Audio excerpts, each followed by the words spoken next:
If you ever wondered why your game feels choppy even though your FPS looks fine, the answer is usually VRAM. And in 2025, it matters more than ever. VRAM is one of the most important specs in a GPU, but also one of the most misunderstood. So what exactly is it? Why are modern games using so much of it? And what really happens when you run out of it? Welcome to STRK Tech. In this video, I'm going to break down what VRAM actually is and how much you really need in 2025. Also, make sure to stick around till the end because I'll go over 3 of the most common myths around VRAM. So sit tight and let's dive right in. What does VRAM actually do?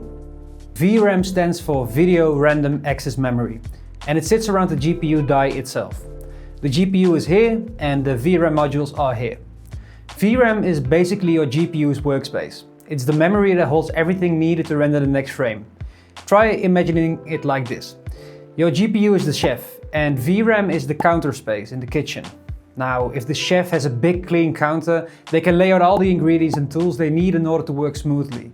However, if the counter is tiny, they're constantly running back and forth, grabbing things, putting them away, shifting stuff around, everything slows down. That is exactly what happens inside your GPU. Well, not exactly, but VRAM stores textures, geometry, buffers, effects, everything the GPU needs right now.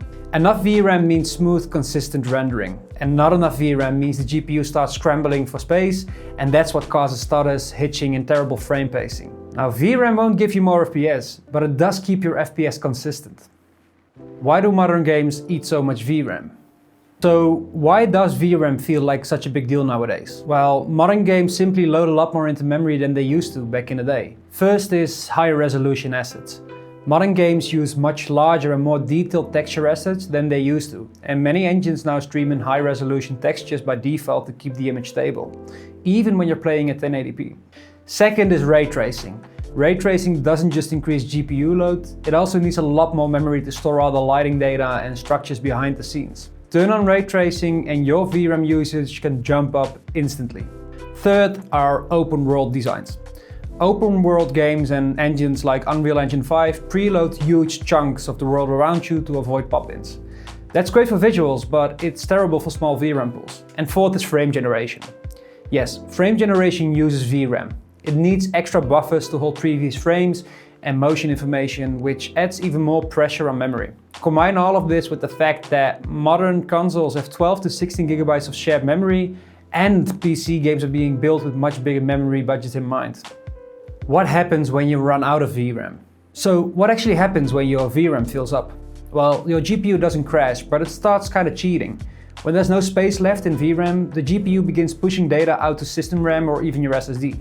And the speed difference is massive. VRAM is incredibly fast in this context, but system RAM is much slower. And even the fastest NVMe SSD is slower again. Now your GPU is constantly waiting for textures and assets to arrive from slower memory sources. That delay is what causes hitching, stutters, and those weird half-second freezes. This is why you can have 70 or even 80 FPS on average, but the game still feels choppy. It's not the FPS, it's the waiting time behind the scenes. And that waiting time is what bad frame pacing actually is. And running out of VRAM is one of the fastest ways to cause it. 3 of the most common VRAM myths. Let's finish with these 3 quick VRAM myths that a lot of people still believe.